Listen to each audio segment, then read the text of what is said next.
Albert Einstein बचपन में पढ़ाई में बहुत ही कमज़ोर थे और उनके कुछ अध्यापकों ने उन्हें मानसिक रूप से विकलांग कहना शुरू कर दिया।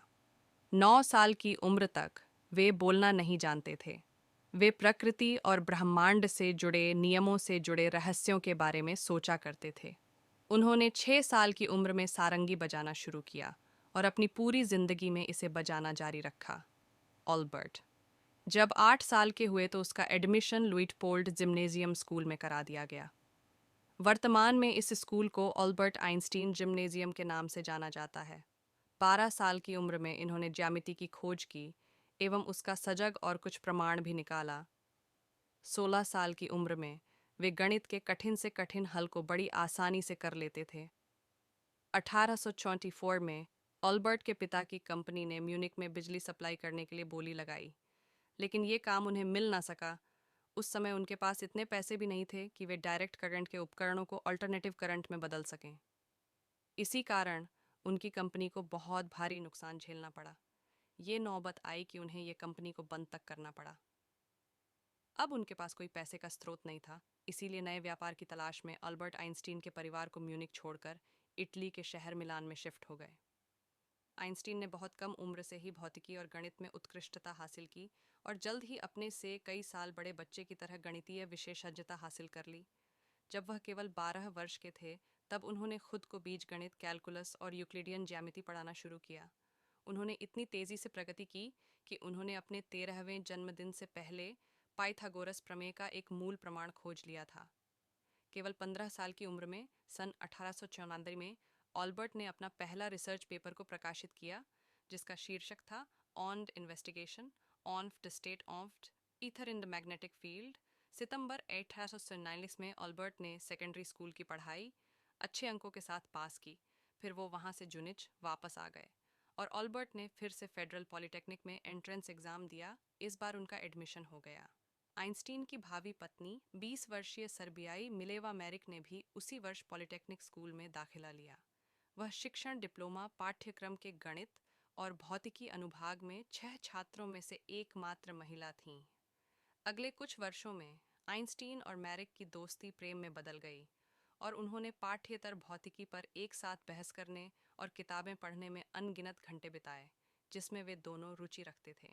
Albert Einstein Nobel prize winner व भौतिक शास्त्री, जिसका दिमाग हो गया था चोरी, हुई थी स्टडीज इतिहास में आज का दिन। Albert Einstein Nobel prize winner व भौतिक शास्त्री, जिसका दिमाग हो गया था चोरी, हुई थी स्टडीज। आइंस्टाइन को नोबेल पुरस्कार 1922 में प्राप्त हुआ। नोबेल समिति ने 1921 के पुरस्कार के विजेता का चयन 1922 में किया था। रितिका सिंह 809 स्टोरीज। वेंसडे नवंबर 9 2022 11 मिन रीड 9 नवंबर की तारीख। इतिहास में विज्ञान और वैज्ञानिकों के लिए काफ़ी खास है। वजह है अल्बर्ट आइंस्टाइन। दरअसल महान वैज्ञानिक अल्बर्ट आइंस्टाइन को 1921 में 9 नवंबर को ही भौतिक शास्त्र फिजिक्स का नोबेल पुरस्कार देने का फैसला किया गया था। हालांकि आइंस्टाइन को यह पुरस्कार 1922 में प्राप्त हुआ। नोबेल समिति ने 1921 के पुरस्कार के विजेता का चयन 1922 में किया था। दरअसल हुआ यूं था कि 1921 में चयन प्रक्रिया के दौरान भौतिकी के लिए नोबेल समिति ने पाया कि उस साल के नॉमिनेशंस में से कोई भी अल्फ्रेड नोबेल की वसीयत में उल्लिखित मानदंडों को पूरा नहीं करता है। नोबेल फाउंडेशन की विधियों के अनुसार ऐसे मामले में नोबेल पुरस्कार अगले वर्ष तक रिजर्व किया जा सकता है और यह कानून 1921 में इस्तेमाल किया गया। इसलिए अल्बर्ट आइंस्टाइन को एक साल बाद 1922 में 1921 का नोबेल पुरस्कार मिला। भौतिकी फिजिक्स का नोबेल पुरस्कार 1921 अल्बर्ट आइंस्टाइन को थियोरेटिकल फिजिक्स में उनकी सेवाओं के लिए और विशेष रूप से फोटो इलेक्ट्रिक इफेक्ट के लॉ की खोज के लिए प्रदान किया गया था। नोबेल मिलने की खबर मिलने पर भेंट में दिया एक नोट साल 2017 में अल्बर्ट आइंस्टाइन का खुशहाल जीवन के बारे लिखा। एक नोट यरूशलेम में हुई नीलामी में करीब 10 करोड़ 23 लाख रुपए में बिका था। यह नोट आइंस्टाइन ने 1922 में टोक्यो में इंपीरियल होटल के एक वेटर को बतौर टिप दिया था।